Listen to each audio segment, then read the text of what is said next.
This looks to be getting a bit tighter. He brought Jason back down to the ground, and now he's got it locked up behind his knee, and this might be it. You can see Brandon Garner, fight record, had 6 amateur fights. I was 5-1 as an amateur, and I had 11 pro fights. I had 8 wins, 1 loss, 1 draw, 1 no contest.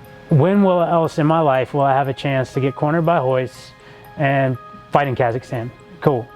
You know, I might as well do it. I got nothing to lose. There was always the chance that like someone would pull out, because there was always a strong chance. There were multiple times where I went to fight a guy and they just wouldn't show up to the fight, but there would be somebody else there who would be, you know, just kind of hanging out or in the same situation that I would be in sometimes, where you would just be teammates and you would be there and you would have some gear with you. So you know, a couple times I fought guys that I wasn't supposed to fight, but there were a couple of occasions as well where I would just take gear with me and just kind of hope that someone would back out so I could fight them. And actually, Ultimate Fighter, I thought it was a really fun show. I thought it was the concept was really cool. To go to Vegas to do interviews.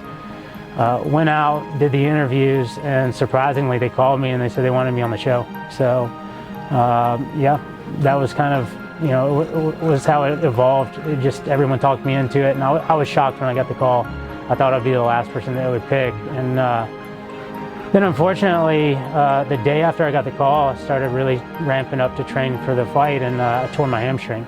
So it's not something I've really talked about over the years, but I only trained about probably 3 or 4 days for the whole camp for that fight, and I went into that fight with a pretty severely, like grade 3 tear in my hamstring. So my entire camp, what I would call the camp, it was a month, was ice baths and one-legged air down riding. So